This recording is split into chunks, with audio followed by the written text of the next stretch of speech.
What's up everyone, my name is Eva. Welcome back to Polar Topics. For today's video we have r/AskReddit. Lawyers of Reddit, what is your most bad but I rest my case moment? My sister got T-boned by a car, causing a concussion when I was younger. Long story short, we were in court with the judge, who asked the driver if he had ever sped before. "No, Your Honor, I've never sped," was his reply.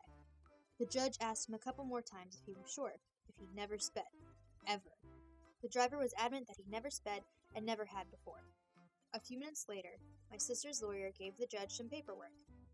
She read it and said to the driver, "It seems that you have some past driving violations. Can you tell me what they are for?" "Speeding." The driver had to pay medical bills for my sister. And then we have a comment that says, "I feel like never is not a word that should be said in the courtroom. Not to my recollection, probably would have saved an additional pre-jury charge."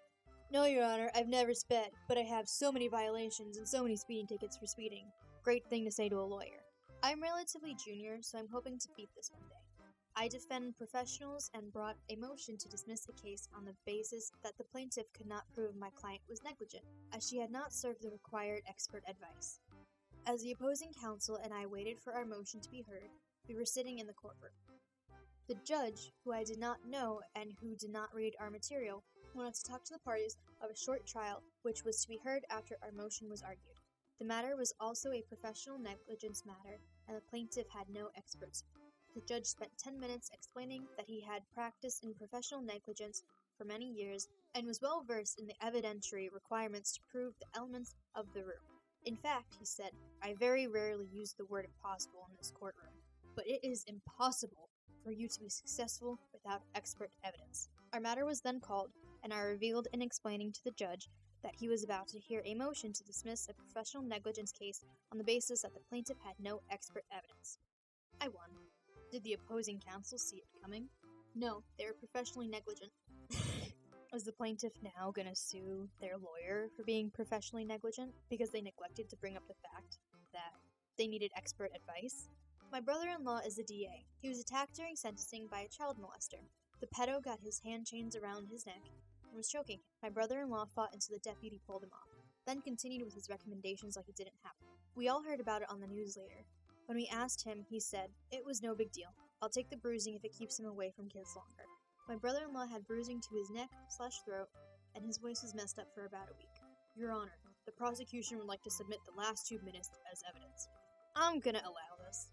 I would make sure that last few minutes of him choking out the DA was used as evidence against this dude, or even brought up as a separate charge. Opposing counsel decided that I had coached my witness and gave him lines to repeat, that he was lying. Short version is that he asked the witness if he spoke to me before he testified. Witness said he had. Attorney looked like he thought he had me. Attorney asked the witness what instructions I gave him. Witness looked him dead in the eye and said, "First thing he told me was to tell the truth no matter what. He said the lawyer is never the one who goes to jail. He isn't going to jail for me, and if I lie, I'm on my own." Attorney looked like someone took the air out of him. Everyone in the courtroom simultaneously looked at me. Only time I've smirked or laughed in court.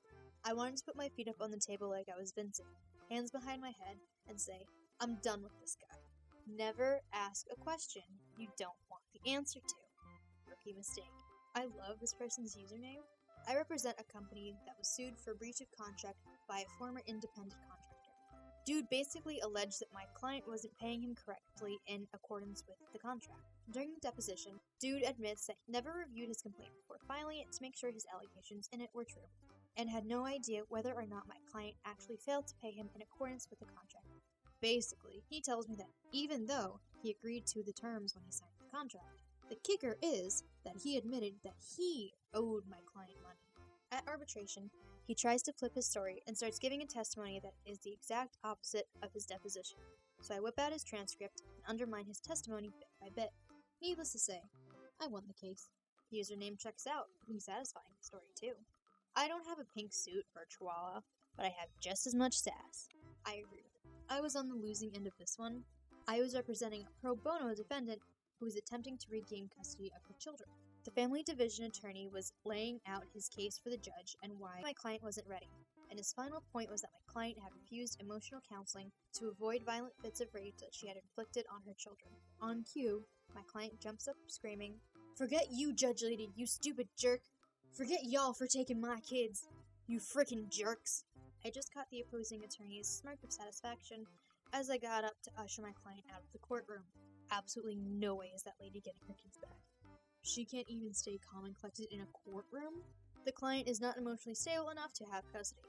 I'll show you how emotionally stable I am. Would an emotionally unstable person do this? Leaps over the bench and tries to beat the judge with their own gavel. Complaining witness accused my client of harassment/stalking.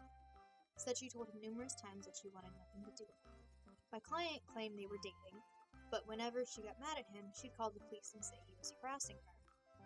On the stand, she testified that she never dated him, never invited him into her home, wanted nothing to do with him.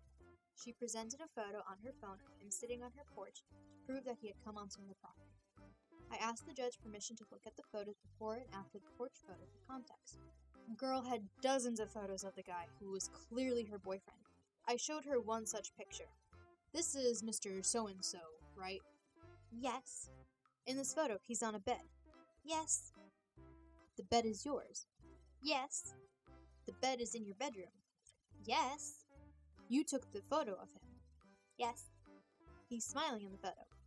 "Yes." "And in this photo, he's wearing your brassiere?" "Yeah, that's right. It's mine." No further questions, Your Honor.